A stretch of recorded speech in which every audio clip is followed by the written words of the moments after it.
It begs the question as to whether the officer did, in fact, follow training protocol. Now, the secretary is standing by this officer, saying that he did follow standard protocol. But at the same token, this is still under investigation by the FBI. So, yes, certainly still a lot of questions, even after that presser from the Department of Homeland Security. I believe the secretary also made a comment about how this ICE officer had been dragged in an operation in Bloomington, Minnesota. That's right. Last June, dragged 50 yards. He survived it, obviously, but one wonders if that was part of this in any way.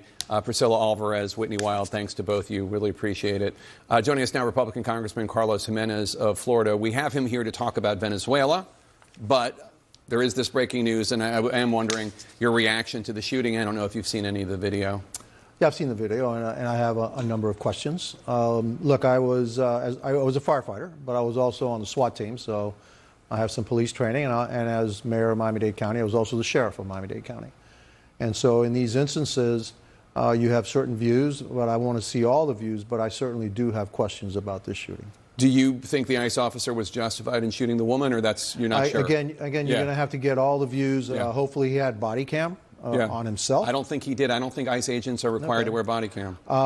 Again, I have questions about this one. And so I try to give police officers the benefit of the doubt whenever possible, but those are disturbing images, and I do have questions about this incident. All right.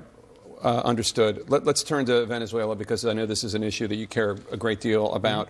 Venezuelan opposition leader Maria Corina Machado told CBS News that nobody trusts the current acting president of Venezuela, the former vice president, Rodriguez. The Trump administration picked her over Machado, at least in the short term here, to lead this transition.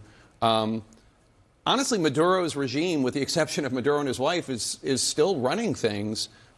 Was that the right choice? Yeah, I think so. I'll tell you what, and I'm a supporter of Maria Corina Machado. You know, I went to Oslo to be with her when she received the Nobel Peace Prize. But to bring Maria Corina Machado now would put her in danger, I believe. And so that regime is still in control. They have the security apparatus, et cetera. And so I wouldn't trust Maria Corina Machado going back right now to take over the country. It may actually, create chaos.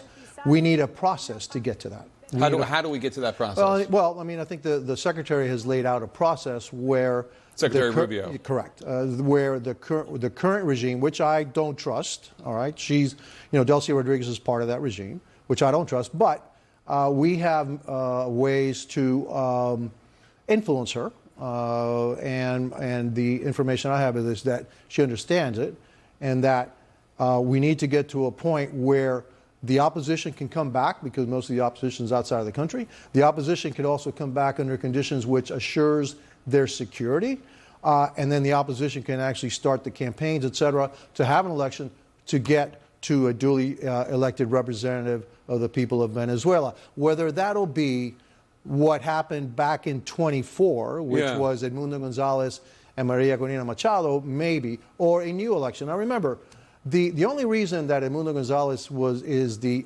elected president of Venezuela and Maria Corina Machado is the vice president is because the Maduro regime eliminated Maria Corina Machado from being the president. And so Gonzalez should be the president right now. Well, yes, but look, what should be and what can be are two separate things, okay? Yeah. And so I think the Trump administration is doing the right thing in order to assure, actually for security purposes, and assure the safety of Edmundo Gonzalez and Maria Corina Machado, that it doesn't happen like right now, because the situation is still in flux. All right, I have many more questions for you, but I'm going to have to let you go. Okay.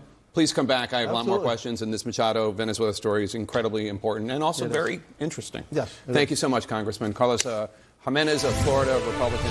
Thank you so much. Turning back to the breaking news, we have a live look now at these crowds. A candlelight vigil for the 37-year-old woman shot and killed by an ICE agent when the Department of Homeland Security says she tried to run over an ICE officer with an SUV.